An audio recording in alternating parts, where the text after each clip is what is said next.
कक्षा 9 के विद्यार्थियों का आज की कक्षा में स्वागत है। प्यारे बच्चों, हमने सांख्यिकी में आंकड़ों को संग्रह और प्रस्तुतिकरण के बारे में पिछली प्रश्नावली में व्यापक रूप से अध्ययन किया। हमने आंकड़ों को तालिका रूप में यानी बिना वर्ग अंतरालों में बांटे हुए, उसके बाद सतत वर्ग अंतराल के रूप में बारंबारता बंटन सारणी के रूप में आंकड़ों को प्रस्तुत करना सीखा। बारंबारता बंटन सारणी बनाने को आसानी से समझने के लिए हमने टेली चिन्ह यानी मिलान चिन्हों का प्रयोग भी किया।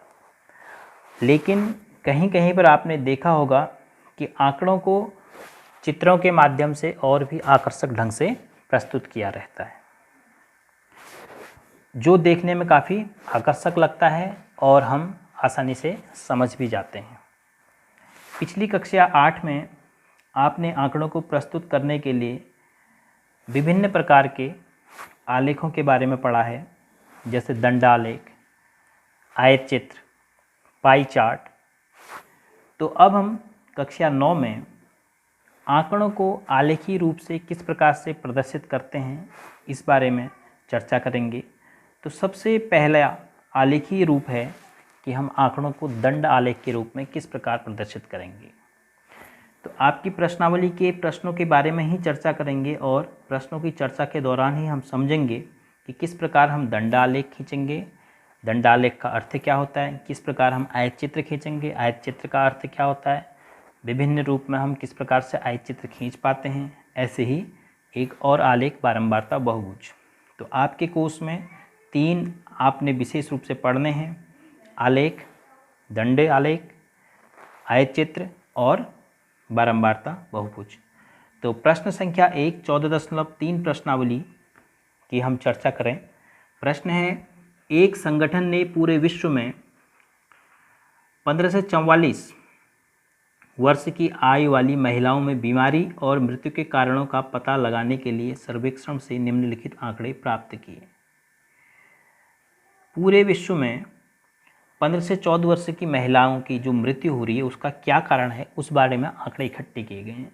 तो विभिन्न कारण आए और हर प्रकार के कारण की मात्रा प्रतिशत में दी है कि जनन स्वास्थ्य अवस्था के कारण 31.8% मृत्यु दर है, तंत्रिका मनोविकारी अवस्था के कारण 25.4% मृत्यु दर है। इसी प्रकार क्षति, हृदय वाहिका अवस्था, श्वसन अवस्था और अन्य कारण। तो उपरोक्त दी गई सूचनाओं को आलेखीय रूप में निरूपित कीजिए।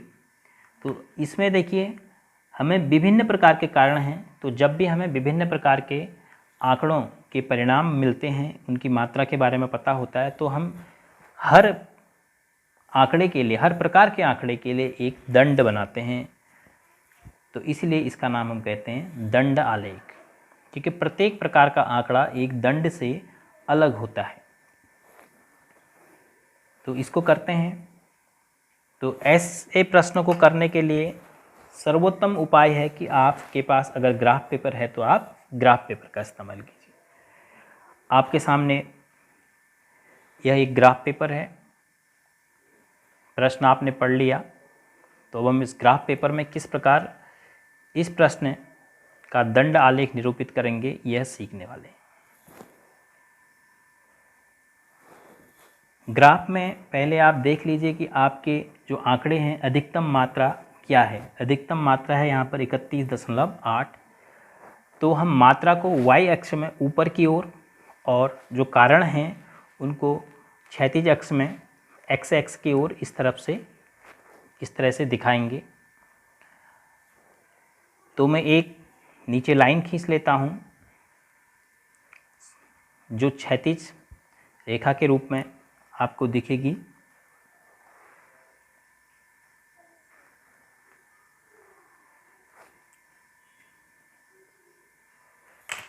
आपको आसानी से दिखे इसलिए मैं स्केच पेन का ही प्रयोग कर रहा हूँ, लेकिन आप जब भी बनाएंगे आप पेंसिल से इसको बना सकते हैं। इस प्रकार से एक क्षैतिज रेखा खींची और फिर यहाँ से एक ऊर्ध्वाधर ऊपर को, और इसमें अधिकतम 31.8 हमने प्रदर्शित करना है।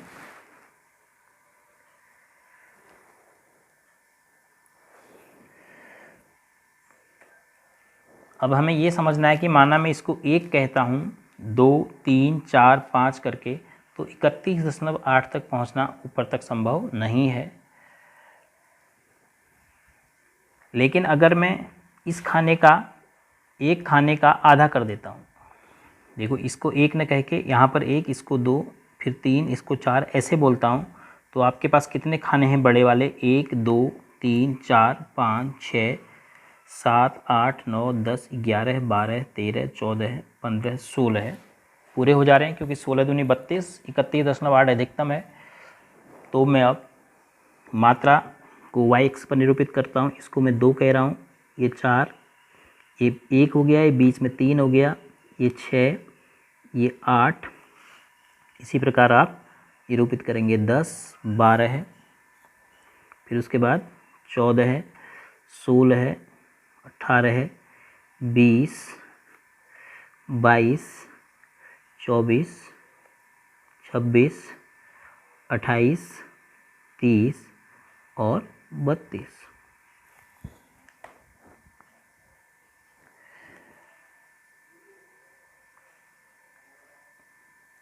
अब क्षैतिज अक्ष में यानी एक्स अक्ष में, इसको हम एक्स अक्ष कहते हैं क्षैतिज, तो इसमें हम कारण को प्रदर्शित करेंगे कि कारण नंबर 1 जनन स्वास्थ्य अवस्था।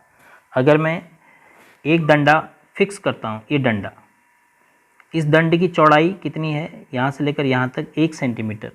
फिर अगला दंड एक छोड़ के उसी चौड़ाई का हम लेंगे, फिर अगला दंड एक छोड़ के उसी चौड़ाई का हम लेंगे। तो हर दंड जो है प्रत्येक कारण को निरूपित कर देगा, यानी आंकड़े के प्रत्येक प्रकार को निरूपित करेगा। अगर हम इसमें प्रदर्शित करना चाहें जनन स्वास्थ्य अवस्था, तंत्रिका मनोविकारी अवस्था, तो इतने छोटे खाने में लिखना संभव नहीं है। तो क्रमांक 1, 2, 3, 4, 5 करके भी मिला है, तो मैं इसको क्रमांक 1 नाम दे देता हूँ, इसको क्रमांक 2, इसको 3, इसको 4, इसको 5। तो यह जो दंड की चौड़ाई है, इस दंड की, ये क्रमांक 1 के लिए इसकी ऊंचाई यानी दंड की लंबाई कहाँ तक होगी? जहाँ तक उसकी मात्रा दी है 31.8 तक। तो पहले दंड को हम, पहले क्रमांक का जो दंड है उसको 31.8 तक दर्शाएंगे। 31.8 कहाँ पर है? अब आप देखिए 32, मैक्सिमम ये है 32। तो 31.8 का मतलब हुआ कि 31 तो ये हो गया, उसके बाद 8.8, तो 0.8 में फिर 4 खाने आ जाएंगे। क्यों? क्योंकि 1 में, जिसे आप 1 कह रहे हो, उसमें 5 खाने हैं, छोटे वाले 5 खाने हैं। अब जिसको आप 0.8 कहोगे उसमें कितने खाने होंगे? 5 गुणा 0.8, 5 4 खाने होंगे। तो अब 31 तो आप दिखा सकते हो, तो 31.8 का मतलब 31 के बाद 0.8 का मतलब 4 खाने और। तो आप 31 यहाँ पे है, 31 के बाद 1, 2, 3, 4 खाना ऊपर गिनोगे तो केवल ऊपर 32 में 1 खाना छूटेगा। तो मैं उस 4 खाने पर एक सीधी रेखा खींच रहा हूँ, ये, इसको भी मैं पेंसिल से खींच रहा हूँ। 1 खाना आपका अलग हो जाएगा। अब इसको दंड को मैं पूरा ही खींच देता हूँ, तो ये हो गया क्रमांक 1 के लिए दंड।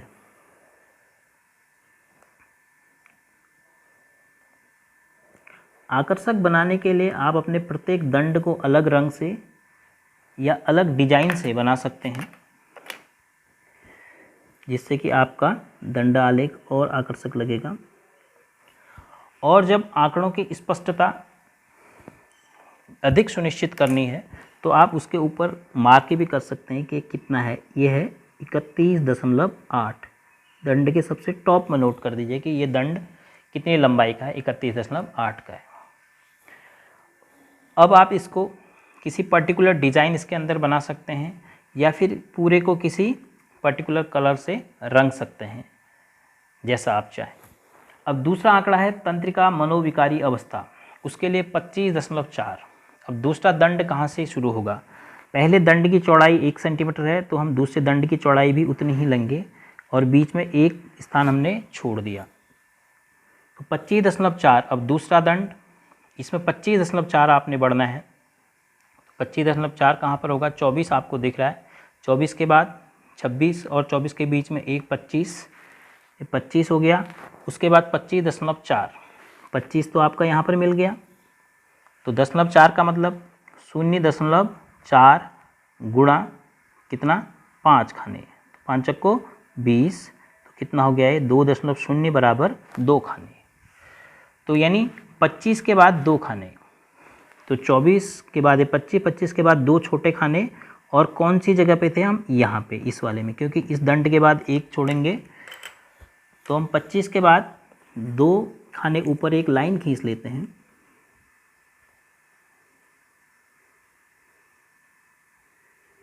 तीन खाने ऊपर बचने चाहिए।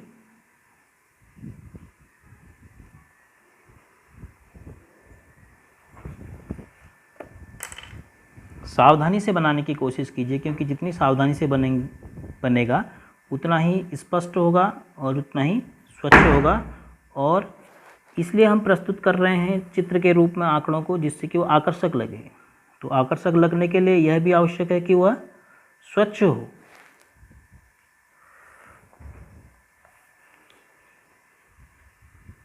ये क्रमांक 2 के लिए दंड हो गया, ये दंड हो गया क्रमांक 2 के लिए। और इसको भी आप चाहें तो किसी पर्टिकुलर कलर से, दूसरे कलर से रंग सकते हैं। 25.4 है तो इसके टॉप में आप चाहें 25.4 दर्शा सकते हैं। इससे स्पष्ट पता चल जाएगा, क्योंकि यहाँ से अगर मैं 25.4 यानी क्रमांक 2 वाले दंड की ऊंचाई अपने y अक्ष से देखने की कोशिश कर रहा हूँ तो एकदम से स्पष्ट नहीं हो रहा है, इसलिए इसके ऊपर लिख दिया तो अब स्पष्ट हो गया। तो इसी प्रकार हम अब अगला दंड जो बनाएंगे, एक स्थान छोड़ के क्षैतिज अक्ष में एक स्थान और छोड़ के, अब हम तीसरा दंड बनाएंगे। उसकी ऊंचाई रखनी है, यानी दंड की लंबाई 12.4। तो ये वाला दंड है वो तीसरा क्रमांक 12.4। जो 4.4 का मतलब 2 खाने अभी आपने पाया है। तो 12 कहाँ है? 12 और 14 के बीच में है 13 है, तो लेकिन हमें 12.4 जाना है, तो 12 तो ये है, ये तो 12 के बाद 2 खाने और बस, तो 2 खाने, ये आया 2 खाने।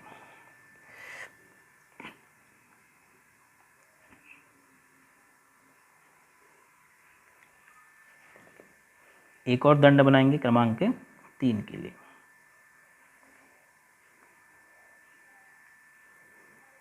तो इस प्रकार प्रत्येक प्रकार के आंकड़े के लिए आप यही कार्य करते जाएंगे, तो आपको आंकड़ों का दंडालेख प्राप्त हो जाएगा।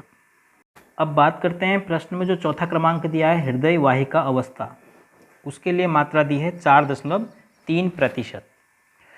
तो ये चौथा दंड है 4.3%। 4 तो आपको मिल गया, ये हो गया 4 आसानी से मिल गया। 0.3, अब 0.3 का मतलब 0.3 गुणा, एक में 5 खाने थे तो 0.3 में कितने होंगे? 5 3 15, यानी 1.5 खाने। अब यहाँ पर ये समझना है कि 1.5 बहुत सफाई से काम करना है। 1.5 खाने का मतलब एक छोटे खाने के बाद छोटा आधा और। तो देखिए 4 कैसे हम प्रदर्शित करेंगे। 4 चौथे के लिए, ये है 4, तो उसके बाद फिर 1.5 खाना, 4 तो ये हो गया। उसके बाद एक खाने के बाद जो अगला खाना है उसके ठीक आधे से हमें लाइन खींचनी है, तो काफ़ी बारीक लाइन हमें खींचनी होगी, जिससे कि दूसरा खाना पूरा टच ना हो। तो इसके लिए आपकी पेंसिल भी बहुत शार्प होनी चाहिए। ये फिर इससे मिलकर हम पूरा दंड बनाएंगे।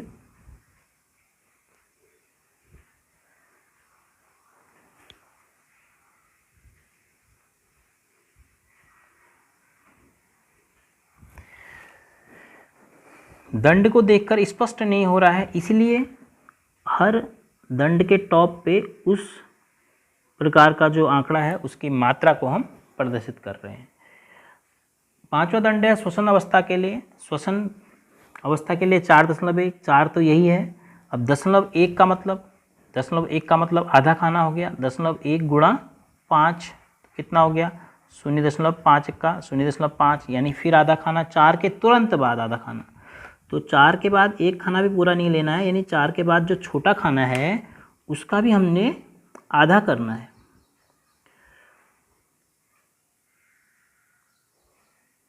उसका हमने आधा किया, फिर उसको मिला के हमने अपना दंड पूरा किया। बार बार हम दंड खींच रहे हैं, इसलिए इसका नाम दंड आलेख कह रहे हैं। तो इसका भी हम मान नोट कर लेते हैं, 4.1।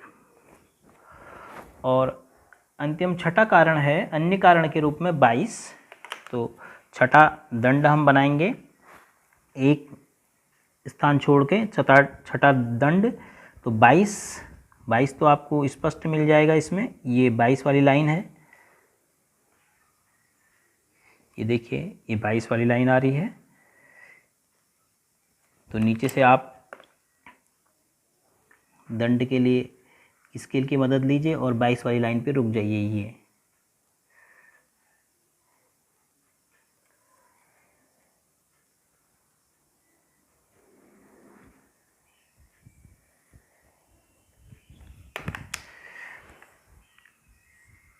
ग्रीन लाइन के सारे मिला दीजिए, इसको इस पर नोट कर लीजिए 22।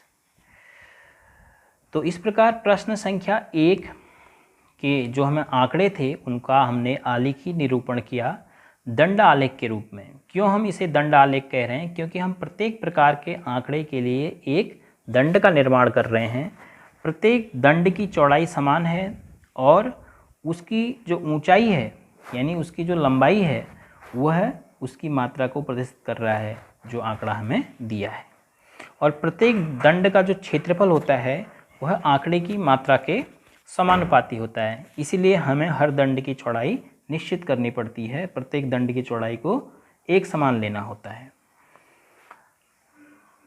यहाँ पर हमने क्रमांक 1, क्रमांक 2, क्रमांक 3, 4, 5, 6 के रूप में इसलिए दर्शाया क्योंकि जो प्रश्न में हमें शब्द दिया है जनन स्वास्थ्य अवस्था वो थोड़ा सा लंबा है, हम लिख नहीं सकते। अगर हम इस प्रकार से भी लिखने की कोशिश कर रहे हैं जनन स्वास्थ्य अवस्था और दूसरे में तंत्रिका मनोविकारी अवस्था, तो हमें थोड़ा सा स्पेस ज़्यादा चाहिए। तो हम इसको क्रमांक 1, 2, 3, 4, 5, 6 के रूप में रख दिए हैं। और जहाँ पर स्पेस होगा और शब्द छोटे होंगे आंकड़ों में, हम वहाँ पर उस कारण का, उस आंकड़े के प्रकार का उल्लेख भी कर सकते हैं। तो मैं आशा करता हूँ कि आपको दंड आलेख हम किस प्रकार बनाएंगे यह आ गया होगा। और दंड आलेख को अधिक आकर्षक बनाने के लिए प्रत्येक दंड में अलग डिजाइन या अलग रंग का आप प्रयोग कर सकते हैं। अब बात करते हैं इस पर जो प्रश्न पूछे गए हैं। प्रश्न संख्या 1 था, ऊपर दी गई सूचनाओं को आलेखी रूप में निरूपित कीजिए। क्योंकि हर बार आंकड़ा अलग प्रकार का था, कभी जनन स्वास्थ्य अवस्था के कारण, कभी तंत्रिका मनोविकारी अवस्था के कारण, तो प्रत्येक बार अलग अलग प्रकार के आंकड़े थे हमने, इसलिए दंड आलेख बनाया जो कि समान दूरी पर एक दूसरे से स्थित हैं।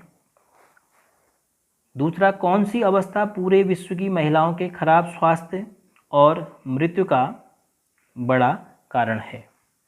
तो अब आप दंड आलेख में देख सकते हैं कि कौन सी अवस्था है।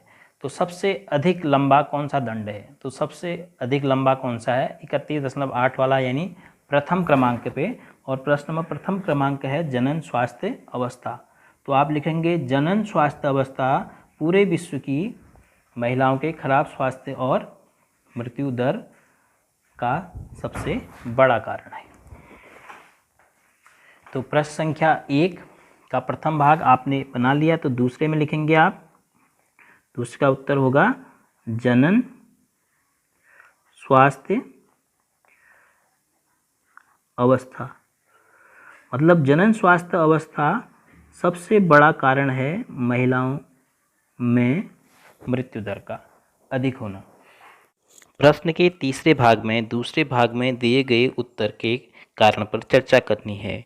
उत्तर दिया गया है जनन स्वास्थ्य अवस्था। तो जनन स्वास्थ्य अवस्था कमजोर क्यों है? नंबर 1 गरीबी, क्योंकि हमारे समाज में गरीबी है जिस कारण जनन स्वास्थ्य अवस्था कमजोर है। और नंबर 2 अशिक्षा, जागरूकता नहीं है स्वास्थ्य के प्रति, इसलिए भी जनन स्वास्थ्य अवस्था कमजोर है।